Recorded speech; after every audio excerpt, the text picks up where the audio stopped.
a beautiful Hollywood, like Rodeo Drive, Beverly Hills. Now, whereas the Chinese theater were located, if you have the opportunity to come, just come and visit. It's like I say a few minutes ago, we have also the Hollywood Bowl. Half a million, 1 million, 2, 3, 4, 5 million? Who cares? We're not gonna buy, right? Beautiful, aren't they? Fantastic. What a view these people have, huh? Look at that one right in top of the hill in front of Lorenza, excuse me. Right there on top of the hill. Beautiful, aren't they? Gate.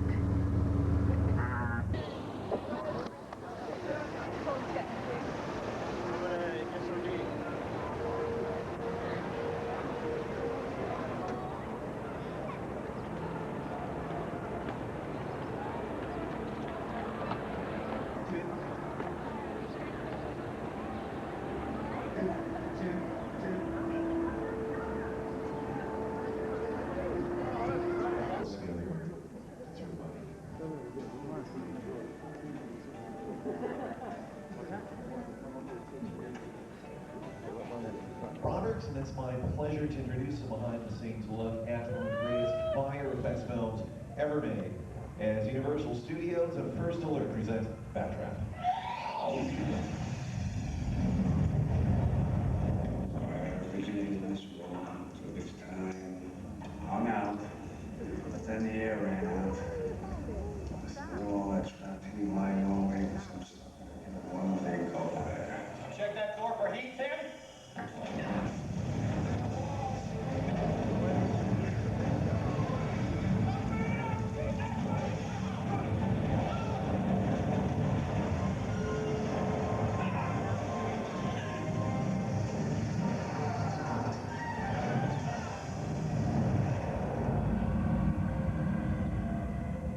What is a backdraft? Well, the technical explanation is a fire that has burned out all the oxygen in a room, leaving only superheated gases, over 2,000 degrees, just waiting for a fresh breath of air. The fire gets what it wants.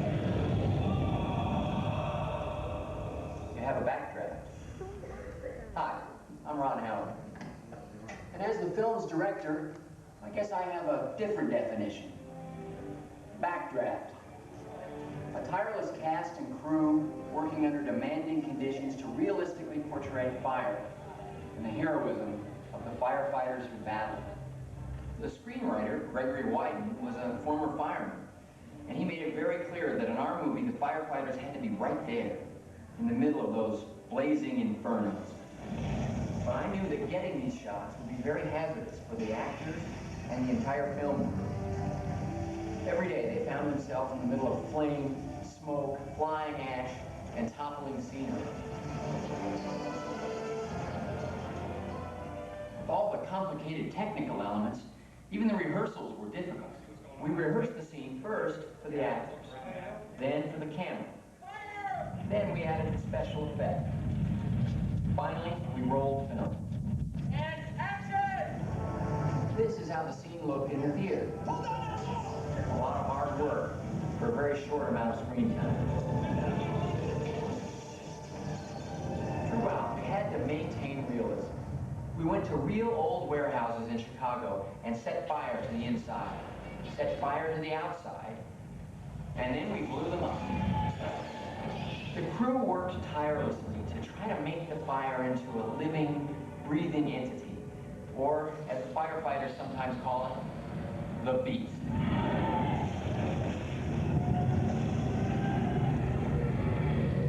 On the next stage, you'll see how a few of those spectacular effects were created. And you'll also get a sense of the professionalism and courage that our actors showed. Oh, by the way, please don't try what you're about to see at home. On our set, we had the constant supervision of Chicago's finest firefighters. And from them, I pass on this tip. If you hear a fire engine, get out of the way. They're not going to the movies. All right, folks, I'll see you next door. And our effects guys spent months planning and testing, learning everything they could about fire and its behavior, figuring out how to put the right kind of fire only where we wanted it and only when we wanted it.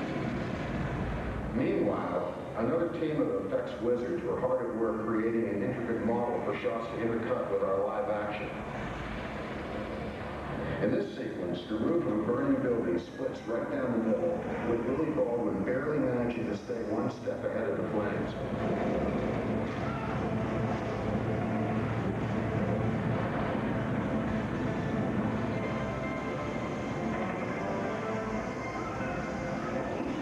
But we'd only use models in a couple of sequences. The rest of the time, everything was very real and very hot. Now this scene, the finale of the film, had it all. During the chemical warehouse fire, a giant catwalk gives way, and Kurt Russell's character is just barely able to catch me. And I'm here to tell you this was real. Flames above, flames below, and Kurt and I hanging right in the middle of the firestorm. Let me go, Bo! You go! You go! The crew put me in a harness and pulled the cable through my coat, through Kurt's coat, then attached it to the catwalk. Now for the fun part. They painted this flammable liquid on me and set it on fire. That is me burning up there. Of course, I was wearing a flame retardant suit, plus 3 pairs of no next long underwear. But during the third take, it got too hot, and I had to yell cut. It turned out the flames had gone through to the last layer. For the end of the scene, the dummy is set on fire, and that's what you see fall. There were hundreds of other special effects created for the film. One simple one was called the Ash-O-Matic, a machine that threw burning ash over all of us. Man, I hated that thing. At the end of the production, the crew let me blow it up. You know, being here reminds me of the days we spent doing research for the film at a real Chicago fire station, going out on calls with real Chicago firefighters. In fact, for some of us, it was an experience we didn't want to see end. Well, there's nothing quite like a ride in a fire truck. I'm Kurt Russell. You know, of course, Backdraft isn't just about great fire effects. It's also about some very real American heroes, firefighters themselves. They labor day in and day out to make our lives safer. Some of the fires they face can be absolutely incredible.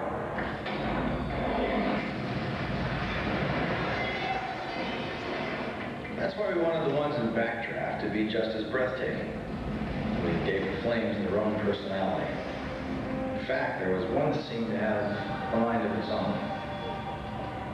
It could even be considered beautiful. But though it may seem harmless, don't let it seduce you. For without warning, it might suddenly turn.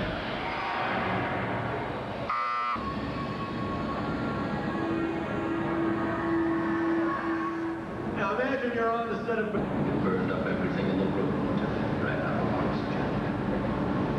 Oh, it may look quiet now, but that is just essential for hiding inside of unburned natural gas. Waiting for a breath of fresh air.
Kelly, do you know we are? Randy, stop. Stop. Well, you must be going to well, I should have known that's why I looked at you. That you ain't nothing but stinking for that. Sit on your butt all day. Nasty. Oh, it's not musician. I think I'm in love. You're not in love.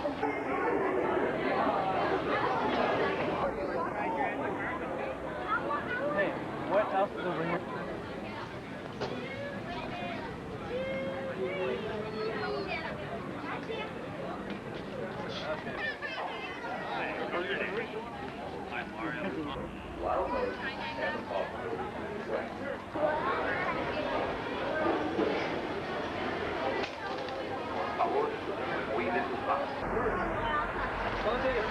We're here on Darren's side.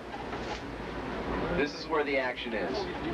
This is pretty much the command center of the studio. This is where the production offices are.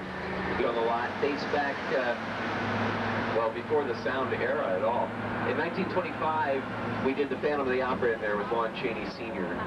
The old set, the opera boxes, are still in there.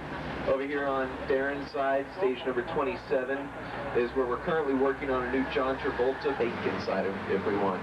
Very versatile. And the sound stages over here on my side are used mostly for situation comedies. Here's Sabrina the Teenage Witch for Viacom Productions. Tapes here. Martin with Martin Lawrence. Tapes here. Working on a new show called Crook and Chase as well. Before we can start filming any of our TV shows or movies, we put this building over here on my side to work. Building number 480. It's our state-of-the-art technical building. You're looking at the mill right now. This is where we build all of our sets.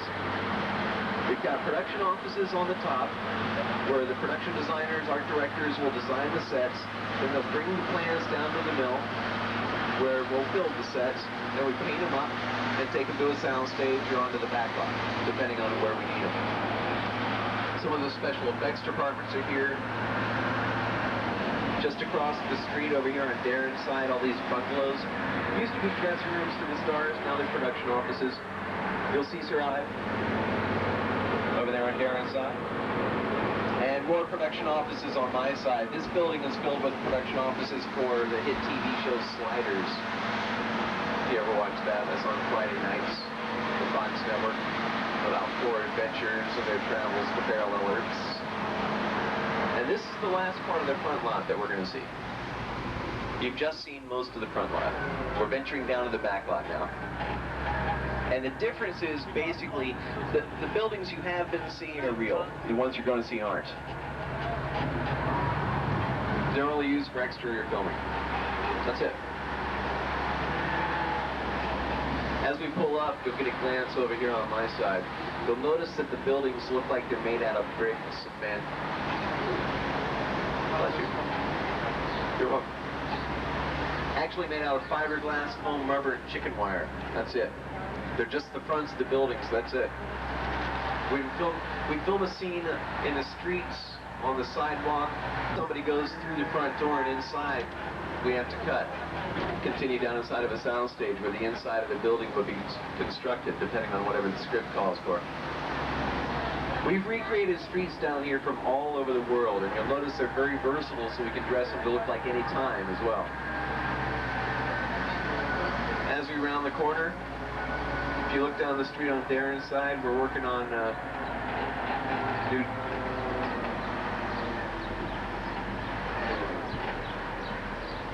Working on Leave It to Beaver, so we're in Courthouse Square.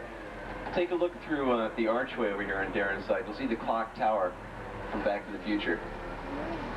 That was Hill Valley, 1955, 85, and the future for Back to the Future. It was also the snow-covered town, Kingston Falls from Gremlins. Yeah, the town that was terrorized by the Gremlins. This street that we're on right now is our Brownstone Street. You might already have recognized that. Take a look on Darren's side. You'll notice it's residential. Leaving on their way to work, all we have to do is turn the crew around. You got them at work. If you ever saw Home Alone 2, you saw this street. Shot some of that down here. The Sting with Paul Newman, Robert Redford, also shot down here. Used over and over and over again. You're going to also hear me mention a lot of other studios and production companies as we venture on through the backlot. Let me explain why. We are one of the biggest and busiest motion picture studios in the world. We cover 415 acres. We've got 35 sound stages. We've been here since 1914. We've got one of the largest backlots, one of the biggest studio backlots in the world as well. Very extensive, the backlot that you're going to be seeing. And because of that, we often rent out parts of our backlot and some of our sound stages to other production companies. 20th Century Fox was just here working on a new Arnold Schwarzenegger film, Jingle All the Way, came out this Christmas. They were shooting that all last summer, actually. Had this whole area, this street that we're stopped at, plus the street that we're on, this whole area covered with artificial snow during the summertime. Anybody see that film? It's supposed to be Minneapolis at Christmas time. And then all during the summer. We drive around here, there's a parade scene up and down this street. Bleachers on every corner. And there were hundreds of extras dressed up in heavy coats and parkas. It reached over 100 degrees here while they were shooting that. Yeah. Well, they got paid for it though. You know, lots of food around.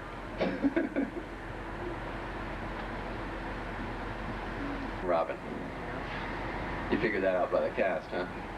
Yeah. Arnold Schwarzenegger plays, is it Mr. Freeze? This whole street was frozen for that. It's going to look amazing on film. Had icicles covering all these buildings.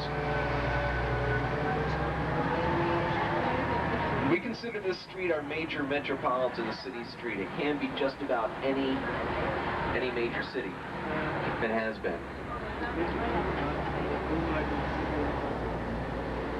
Now we can do exterior street scenes here. Sometimes we need a little bit more control, and we have been known to build entire city blocks inside of our sound stages. And we've done just that inside of this sound stage. We'll take you in and show you around. Come on in. This is where we're gonna get wet, huh? One thing you'll notice is that we made it look like nighttime during the day.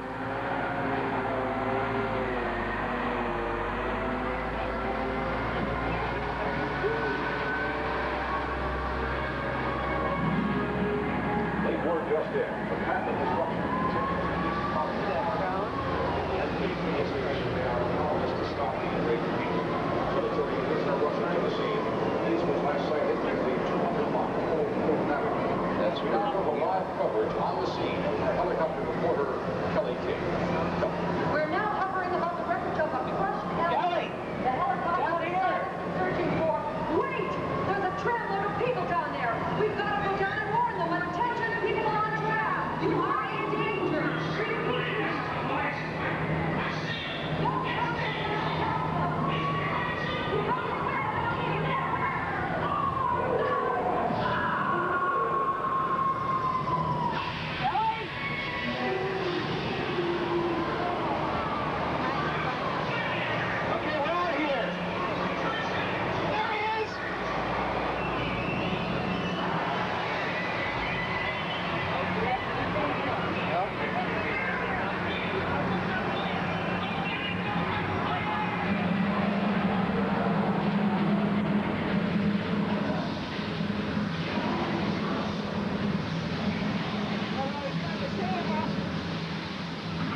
In the 70s, there was a remake done with Jessica Lange, newcomer at the time. La la la la la. I do a good babe, don't I? Don't even move my lips. I can drink water and do it too. Oh wait, let me find the right tune for this street. Here we go.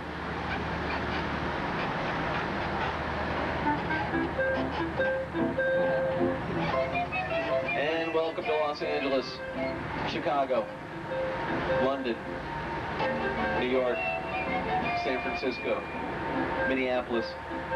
This can be just about any major metropolitan city street. It has been Los Angeles for Earthquake. It's been San Francisco for a Dirty Harry picture. It's also been seen as New York quite a bit. It's been Minneapolis at Christmas time for Jingle All the Way. It's been seen as London in Bram Stoker's Dracula for Columbia Pictures, Gary Oldman. Disney Studios was down here a little while ago. Well, quite a while ago. Did Dick Tracy extensively on this street. We did a TV movie recently that appeared this Christmas called Mrs. Santa Claus. You might remember. That came out this Christmas.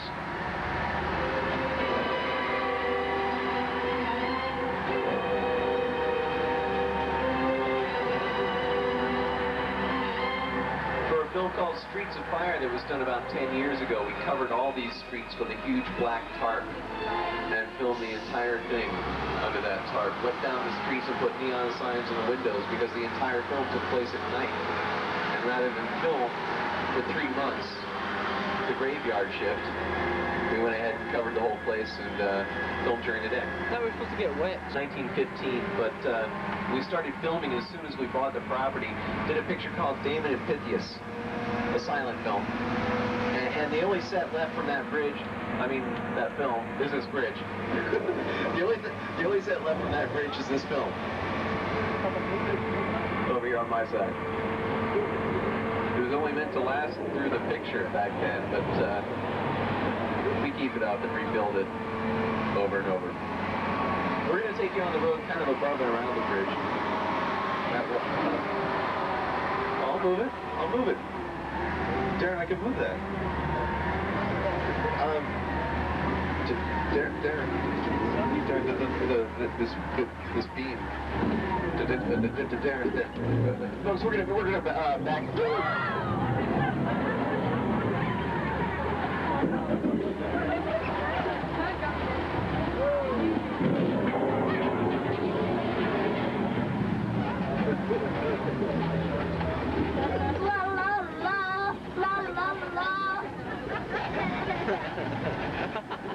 Look, no microphone. La la la la la. Just no end to my talents, I tell you. The bridge was actually built maybe 10, 15 years ago with the talents of our special effects department. Appeared in the $6 Million Man, The Bionic Woman, The Voyagers, and Quantum Leap.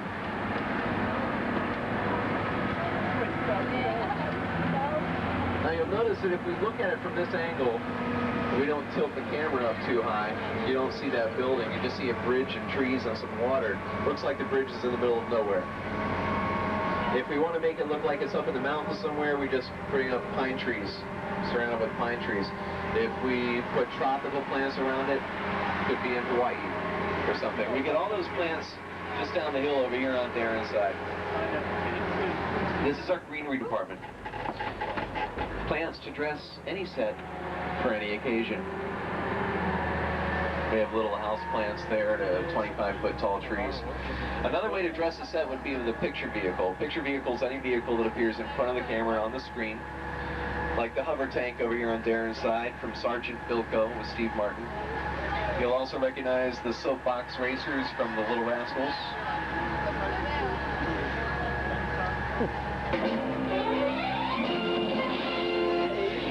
Mr. T played B.A. Baracus and drove this black van for the A-Team. You recognize one of the DeLoreans from the Back to the Future films, as well as the futuristic cars from Back to the Future 2.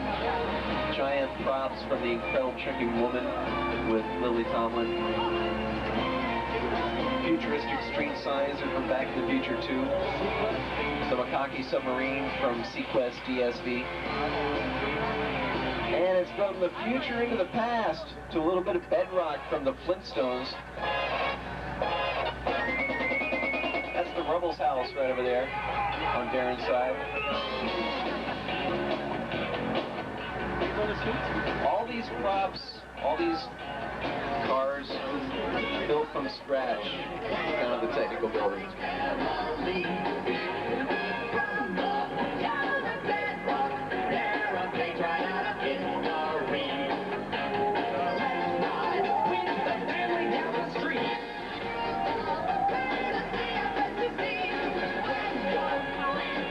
And from the past, we slowly travel into the future when all the polar ice caps melted, cover the earth with water.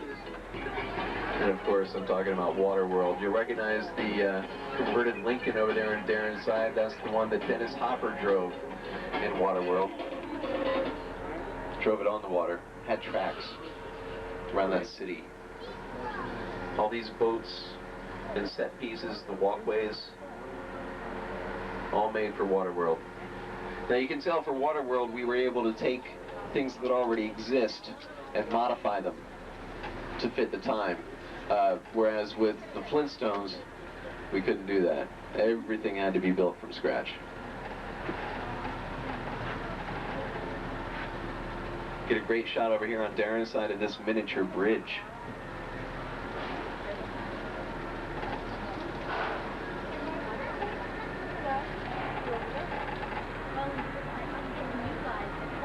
And if you ever saw The Great Outdoors with John Candy, Dan Aykroyd, yeah, you might remember when they went to Paul Bunyan's cupboard for dinner. Yeah, the 96er, the contest. John Candy enters the contest, has to eat 96 ounces of beef, steak or something, and then the restaurant picks up the tab. And he almost made it. Actually, he did make it. Yeah. He found out later he had to eat the grizzle and fat, yeah. A little bit of salt, no problem. Little A1. This road that we're on right now, we used to film Counterpoint. You ever see Counterpoint, Maximilian Schell? Well, in that film, there was a chase on a ski slope. Had a bunch of actors and stuntmen skiing down this hill. We don't get a lot of snow here, even in the winter. So we had to cover it with artificial snow, and we put roller skate bottoms on the skis. Pretty tricky. Artificial snow is usually dry cleaner bags, that kind of plastic. You pound it till it turns white, shred it up. Or bleached cornflakes, which is very convenient because when you walk through bleached cornflakes, you get that crunchy noise that you get when you walk through snow. Sometimes you use soap suds in the old days. Now, if we need to cover a huge area in the background where the camera's not going to see too well, quilt batting's really good too. This road that we're turning onto was seen as the Appian Way for the motion picture Spartacus, with Kirk Douglas, Laurence Olivier, had several hundred Roman soldiers marching down this hill. Actually, LA college students.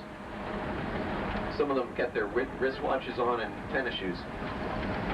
By accident. We had so many extras, we didn't even notice.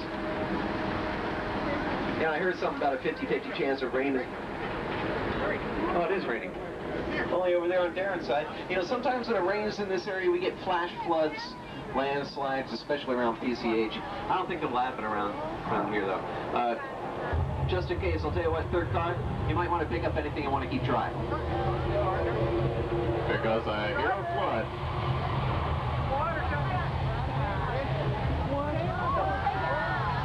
It's alive! It's alive! It's alive!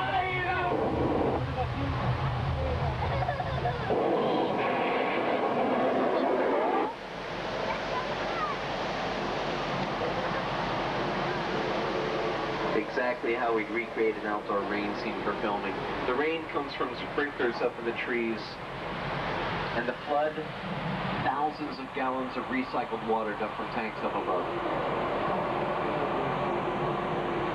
This same process was used for The River with Mel Gibson and Sissy Spacek to recreate the flooding sequences.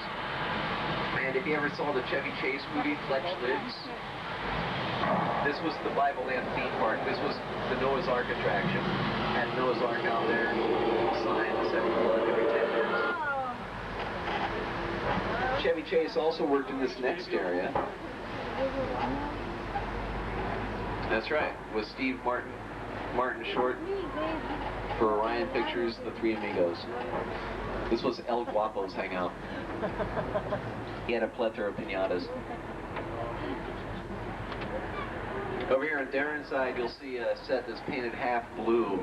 Steven Spielberg was just down here working on The Lost World Jurassic Park. And we're going to show you a little bit more of that set later on. The Lost World Jurassic Park, you've probably heard about it. Been working on it for a few months now. Yeah, it should be very good. Jeff Goldblum's in it, Steven Spielberg's directing it. Coming to a very big theater near you. Very big theater. It'll do well. It took a while to make the original Jurassic Park. You know, Michael Crichton had written the book years ago. But in order to make the dinosaurs look real, of course, film technology had to catch up.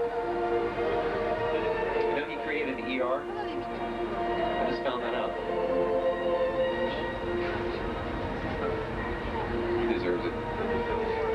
This area was also seen in the Janet Jackson video for Escapade. We did the miniseries Masada down here with Peter Strauss. If you ever saw the old series Simon and Simon, about a couple of brothers, detectives, lived in San Diego. They often went south of the border, actually just here on our back lot. Even though that show took place in San Diego, it was mostly filmed around the lot and around LA here. We would just send a crew down to San Diego every once in a while and get some what we call second unit shots. Some shots of the area, maybe some shots of them driving their car on the streets, and then we'd intercut that with the footage that we shoot here. And it looks like it was taking place in San Diego. It's a lot easier than sending everybody down there, putting up an entire cast and crew there or in Mexico. We have quite a benefit with all the control that we have around this studio lot. As you look at the sets, you'll also notice that most of them may not look exactly as you remember from all these projects, these pictures, TV shows. Keep in mind that a lot of the sets aren't dressed. Also keep in mind that you're looking at them with both your eyes. A camera only has one eye. It sees things two-dimensionally. We see depth. The camera really doesn't. Now we're leaving Mexico, crossing the border, headed into 6 Points, Texas. We call this area 6 Points, Texas because we have 6 different streets. Each street can be its own western town.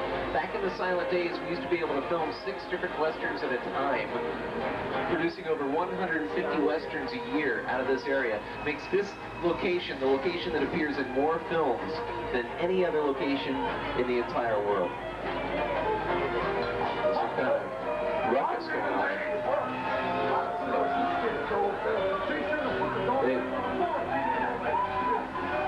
what's going on?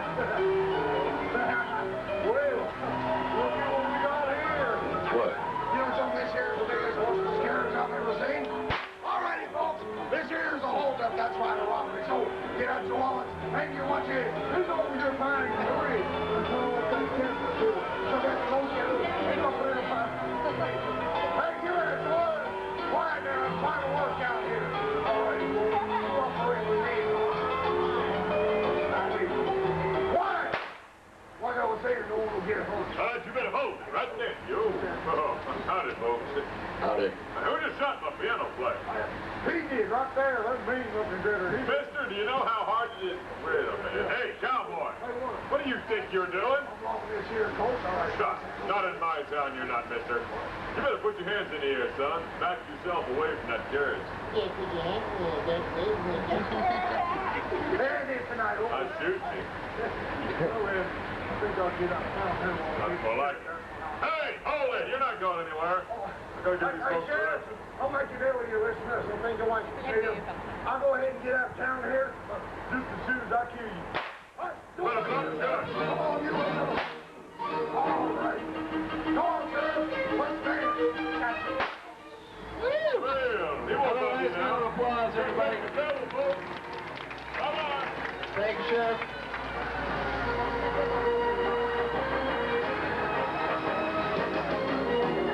That horse looks so real, doesn't it?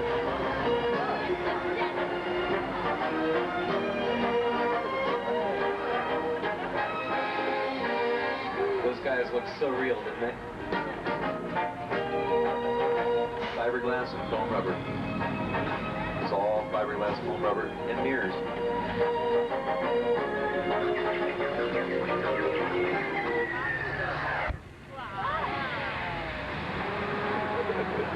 Incoming.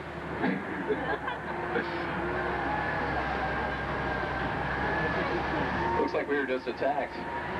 Good thing we're on this train. If you ever saw the Back to the Future films, you'll remember Marty McFly lived in the Lyon Estates. The gates that marked his neighborhood are coming up over there on Darren's side.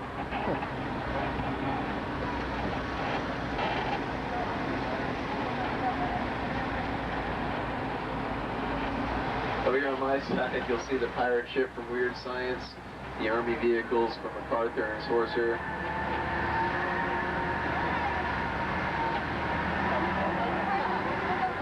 This spaceship on my side is from an episode of Sequest DSD, and believe it or not, this lake over here on my side was the entire Pacific Ocean for the McHale's Navy series, starring Ernest 49, Tim Conway, PT-73.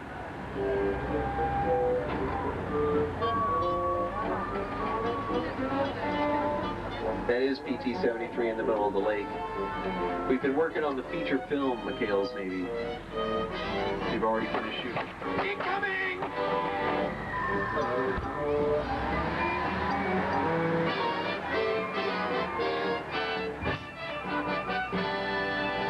And we have reached a very memorable location, the Red Sea, inspired by the Ten Commandments, a Paramount picture. Now, let me try this.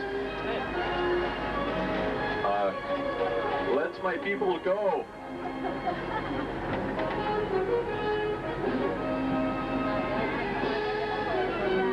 Cecil B. DeMille first parted the waters in the 1923 version of the film.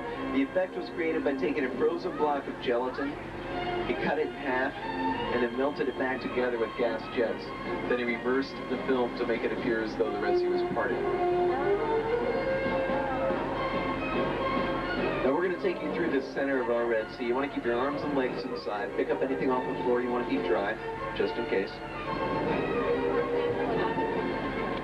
And as we drive through, take a look over there on Darren's side. You'll get a great sea level picture of the Black Lagoon from the creature from the Black Lagoon.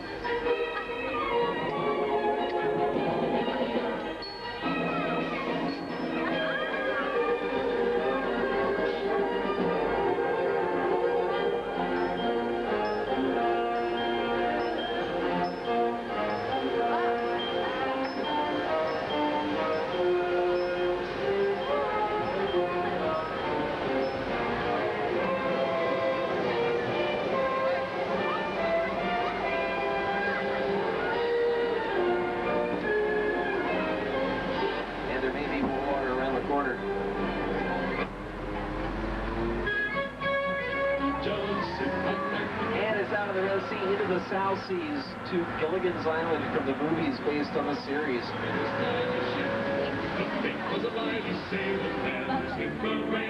Everybody. What?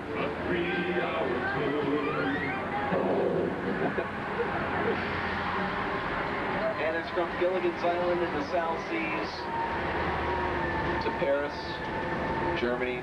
This could be just about any European location, just by changing the language. on the signs out front. This area was seen as Paris for an episode of Beverly Hills 90210. It's been seen as Spain for Castle Rock's City Slickers, the opening scene. This area was Germany in 1929 for All Quiet on the Western Front, our first Oscar winner for Best Picture. And if you look over here on my side, you'll see the Court of Miracles, originally seen in 1923 for The Hunchback of Notre Dame with Lon Chaney. Then again in 1930, we did Dracula over here with Bela Lugosi. And in 1931, it was Frankenstein. When it came time to do Frankenstein, of course we'd already done Dracula, made Bela Lugosi a huge star. Huge. So we offered the part of Frankenstein's monster to Mr. Lugosi, but he turned it down, thought it would be a bad career move because the monster had no lines, just grunts and groans, had to wear tons of makeup. He figured you'd never know who it was playing the part through all that makeup, so he turned it down. The part was then offered to William Henry Pratt, who accepted the role but changed his name to Boris Karloff. Went down into monster movie fame. Later played the Mummy for us. We also did the werewolf pictures with Lon Chaney Jr. We did the Invisible Man. And there he is.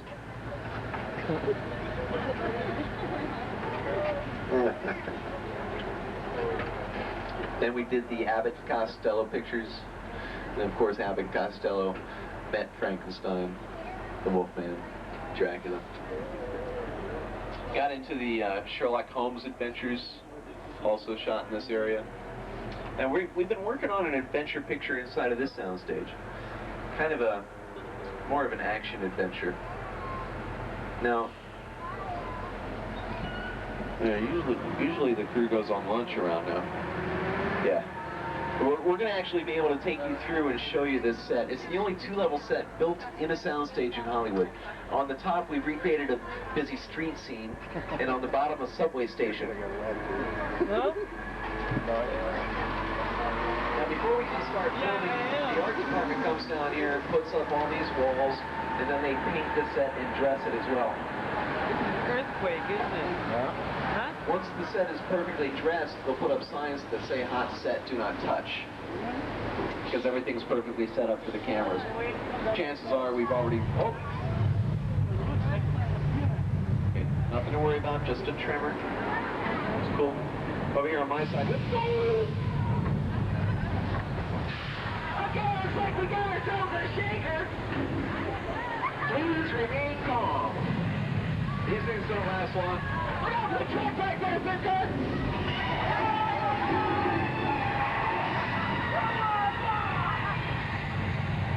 Once again, please remain calm.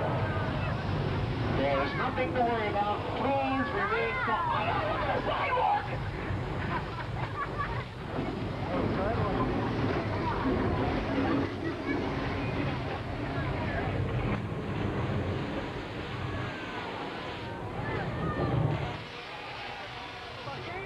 Once again, nothing to worry about. Please remain calm.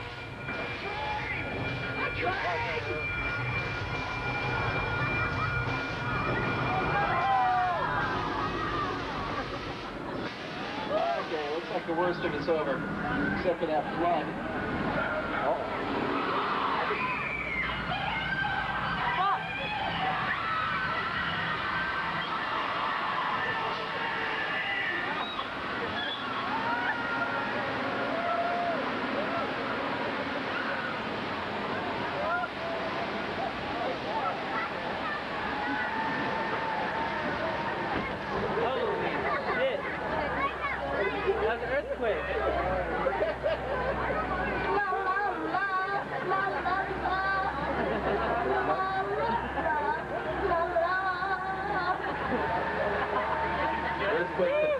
Simulates an 8.3 on the Richter scale. 8.3. It's a big one. I don't know about you guys, but after a good shaker, I usually like to go on vacation. To the East Coast. To hurricane territory. Huh? We're going to take you to a peaceful beach town right now. Amity. was once terrorized by a man-eating great white shark in one of our biggest box office hits, winner of 3 Academy Awards, directed by Steven Spielberg. Jaws. That's that little guy. Oh, hey, everybody. I want you to meet George. George, this is everybody. George. George, turn around, bro. Shark! George! Get out of the water, shark! Shark! Shark! Oh no, help, help, help!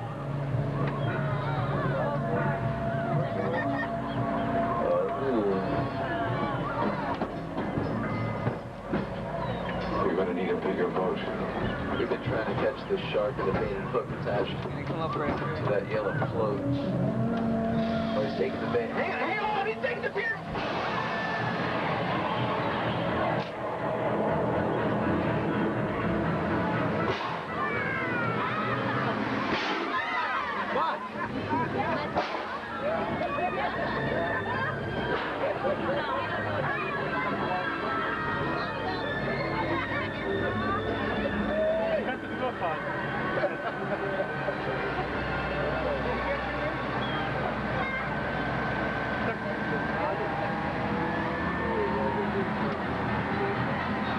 Look back, you'll see the only great white shark that does the backstroke.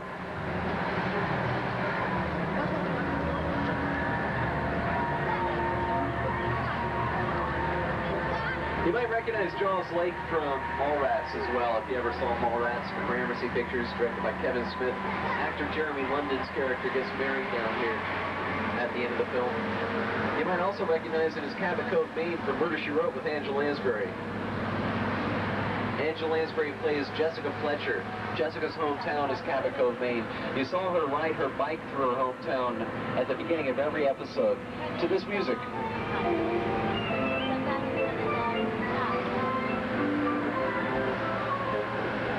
Let's listen.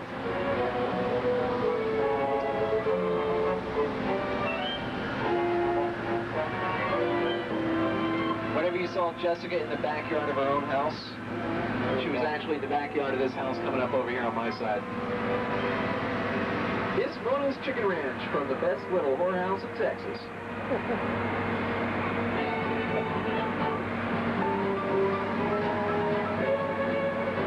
Starred Burt Reynolds in Valley Park, and when we did that film, we had this house and the little house in the back all built inside of a sound stage.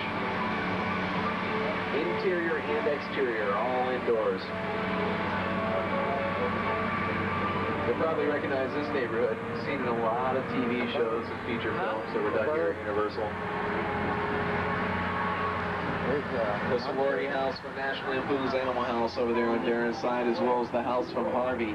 But if I can get your attention over here to my side, the second house in, the house with the stone front and the 3 windows on the top, the white trim, was where the Beeve grew up in Leave It to Beaver.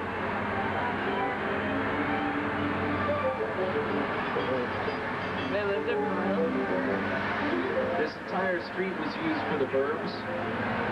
This was the cul-de-sac neighborhood from the movie The Burbs with Tom Hanks and Carrie Fisher. We had a house built right about where the front car is now to block out the rest of this area. Otherwise, you would have seen this plantation on there inside. Uncle Tom's Cabin, 1927, was also seen as a sanitarium in Harvey with Jimmy Stewart. And take a look at our small town over there on Darren's side. Just look at how versatile it is. We can dress it up to look like any small town anytime. It's all in the signs that you put up, the cars that you put out front, the street lamps, things like that. Over here on my side, the house with the carport from The Thrill of It All with James Garner, Doris Day. Right next door to that, the yellow house with the stone front was seen in The Hardy Boys. It was also seen in Lassie. And the gray house next door is 1313 Mockingbird Lane over the Munsters.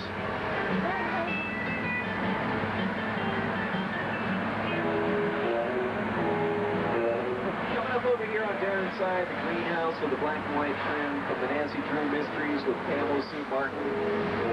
The off-white house with the blue shutters was Matlock's house in Viacom Productions Matlock.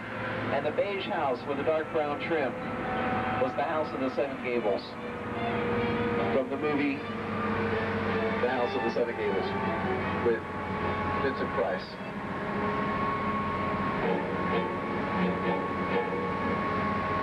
And it was on a road much like this one.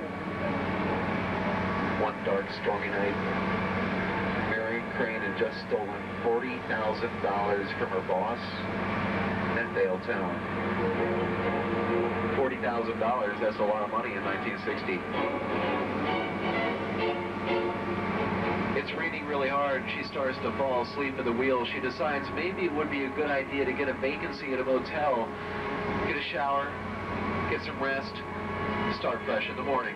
Well, she found a vacancy over here at the Bates Motel in the shadow of the Psycho House.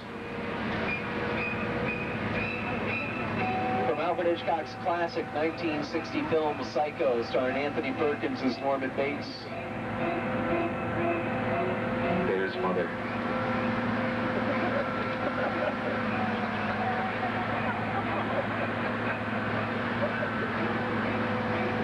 She didn't hear me, did she? It was also seen in Psycho 2, starring Anthony Perkins, and Psycho 3, starring Anthony Perkins. Yeah, there's a lot going on over here on my side, but I don't want you to miss anything. So take a look over here on Darren's side first, everybody. Look on Darren's side. You'll see the set for the Lost World Jurassic Park. That's going to represent a rundown workers' village on Site B. Site B was the second island used for the raising of dinosaurs for Jurassic Park. And then if you look over here on my side, you'll see a cabin from The Great Outdoors with John Candy, Dan Aykroyd, and Chris Young. And that lake back there, all that commotion, we're working on a new Jim Carrey movie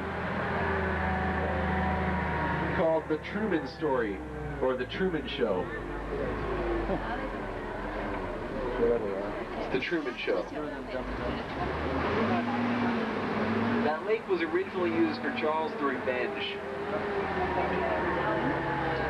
with Michael Caine for some of the tricky special effects shark attack scenes. It was also seen for the TLC waterfall video.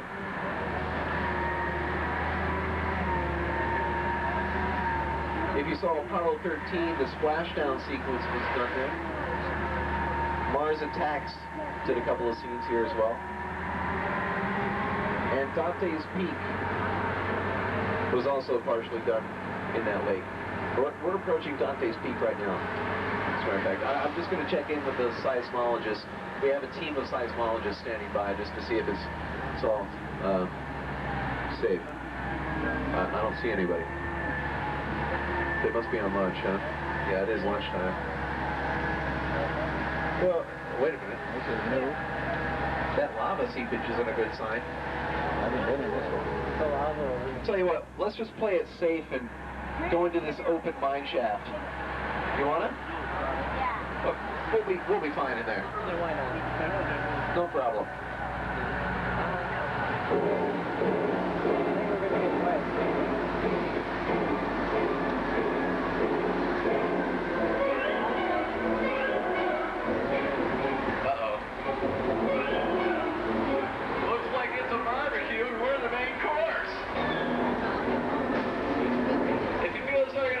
Close your eyes and hang on!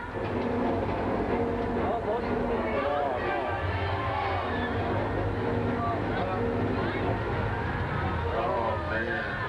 Oh, yeah. Oh, shit. Oh, I wish I didn't eat that big old stack of pancakes this morning. It was either that or that fish taco six-pack.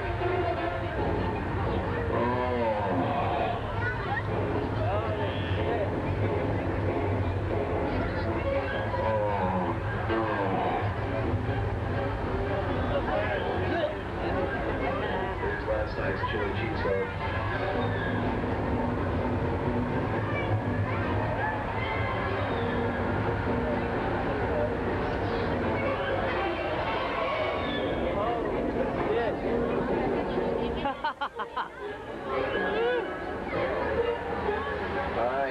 about Dante's Peak, our new innovative special effect, actually built using set pieces and prop pieces from the original film, Dante's Peak, put out earlier this year with Pierce Brosnan, Linda Hamilton.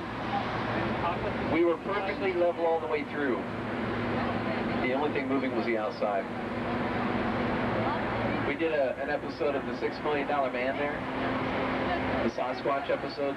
Me Majors had to chase Bigfoot through that ice tunnel. It was an ice tunnel at the time. Took all day long to build that scene because even the Bionic Man couldn't make it through there without falling down. Kept losing his balance. Well, I hope you got a little bit more of an appreciation for all the talent, creativity that thousands of craftspeople, artists, technicians give every day to bring you your favorite TV shows and films. If you look on my side, you get a great view of the San Fernando Valley. You see the backlot directly below us, where we just were. You also see that golf course, the Lakeside Country Club, and Warner Brothers Studios right next door. Tell you what, everybody, right about now, you want to get out your studio guidebooks. You'll see that there's a lot more to see and do here. Your studio guidebooks list all of our shows in the park, as well as all the performance times.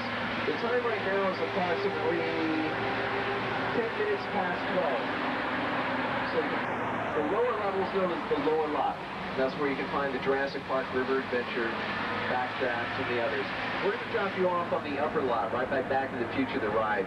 For an inexpensive way to ride the movies all year round, you want to check out the Celebrity Annual Pass. It's good for a year, and we credit today's admission price towards the price of the pass.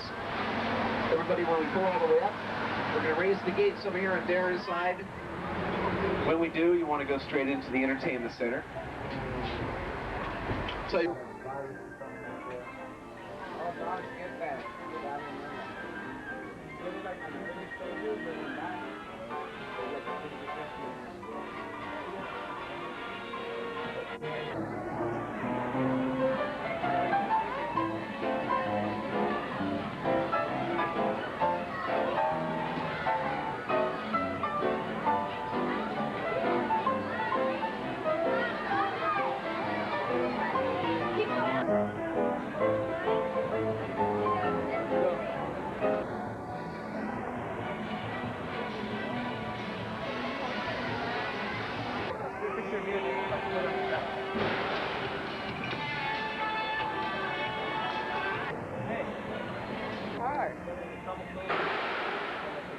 bailando.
moves that you never learned about the power outage. That's why we play My 106, the only station playing the fattest hip-hop joints 24/7. 106. Where hip-hop lives.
Buffalo problem too up north.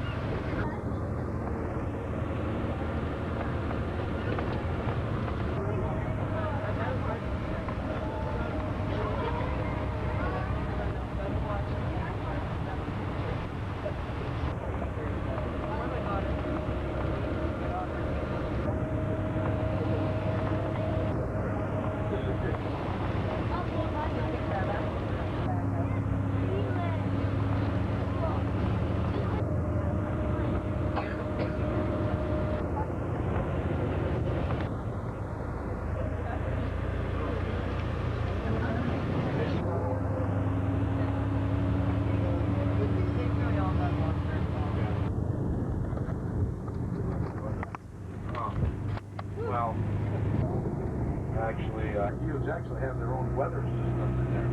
They're so big. Movie theaters.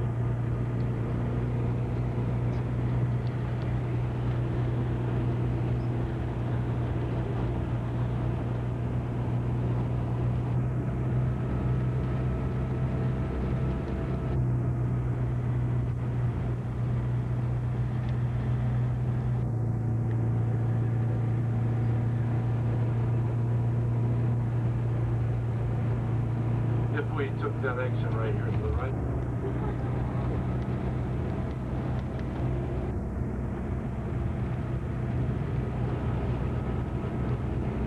The next town will be Oceans by the nuclear power plant. We'll be about a mile from here. We'll be approaching Checkpoint Charlie, which is a secondary border checkpoint. It'll be on the other side of the freeway. We'll probably get stopped tonight as they do a backup check.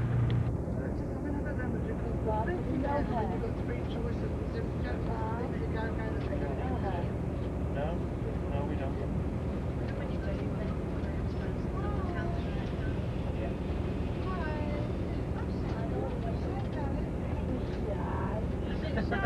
You are not.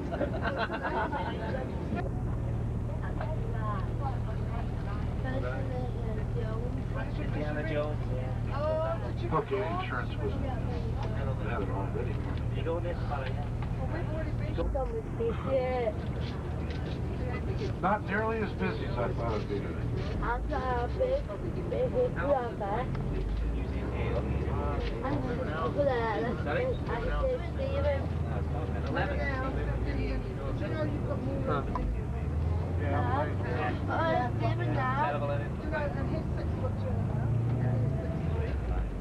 I was a friend, and just a baby. I'd like to get Huh? You can see already how the driving has changed. Cars.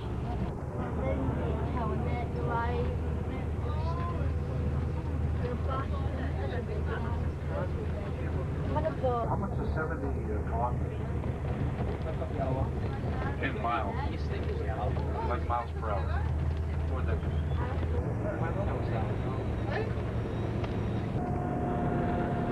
Hi. Dad, I want a camera again. Dad. Oh, that's a good question. Somebody asked me what the penalty is. Actually, none. No, sent back to Mexico on special.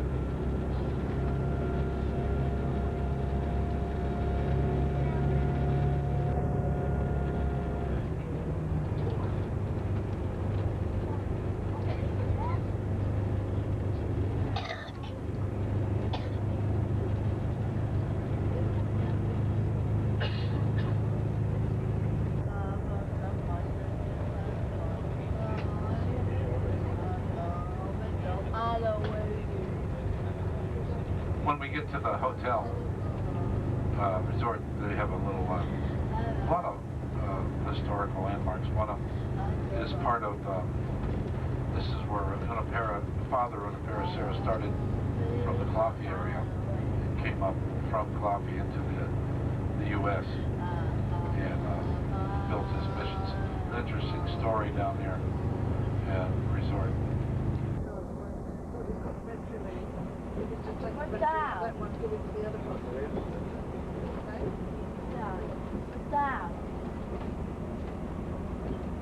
Down. What's down? Yeah.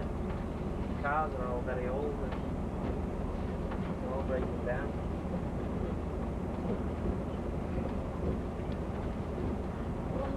Only a couple of, not too far from hotel resort.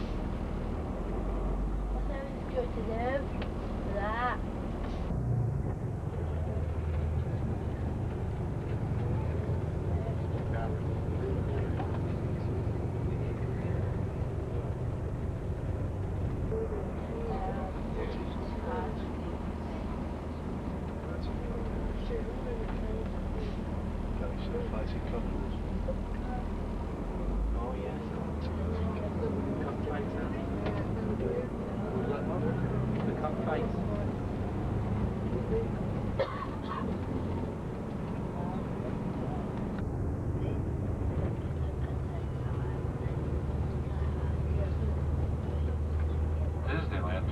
$6.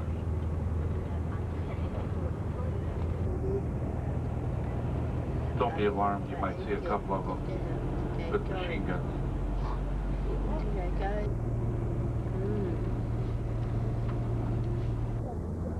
And they rebuilt the Titanic and even sloped it. This is all a movie set right here.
The exit I should have taken.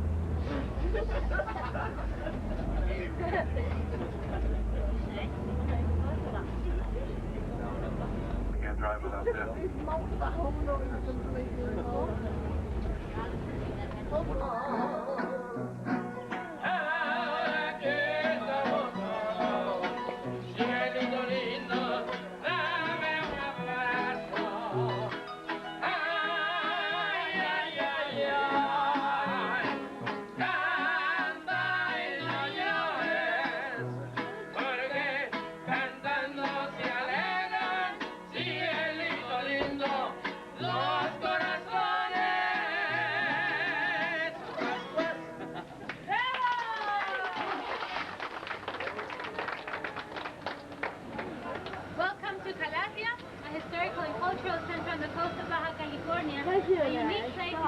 Mexico because of its origin and its objective. Actually, Colombia is a historical landmark. Okay. Colombia is a historical landmark because of the first division between the old and the new California. It was a division made between the Dominican and the Franciscan monks. It went across the hill behind us and all the way down to the point that calls to the beach. It was called La Frontera de Palau. It was established in 1773, as you can see it written down over there. Between this and the actual frontier of Tijuana and San Isidro, later on there was another frontier called La Frontera de Sales, and then the actual frontier of Tijuana and San Isidro was established in 1847 after the war between the United States and Mexico. All around the property you will find different archaeological pieces of the Indian culture that lived on this part of the world before the Spaniards arrived. We have at the entrance of the hotel an Olmecan head. We have some Mayan parakeets over here, a Toltecan fighter behind you, who's an Olmecan head. This is in the second calendar, which is very famous around the world because it's very accurate. Also behind me, and you will see it as you go in, stands a monument for world peace. This same monument stands in 130 other very special places like this one around the world, such as the UN, in Paris, in London, Mount Fujiyama, Beijing. And we had the honor of having the Japanese Fair Society for World Peace visit us last April.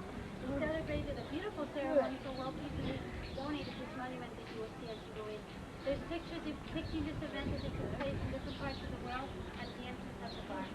We're very thankful that you're here and that you're giving us an opportunity to share a little bit of our culture. I hope you enjoy your stay and that you enjoy the delicious Mexican cooking that we have to offer. At the entrance there's free drinks for everybody. There's margaritas for those that can drink a little liquor, and for those that can't, there's Coca-Cola. Also at the cashier you can purchase a ticket for your buffet. Thank you again for coming, and here we have Los Jarochos con la banda.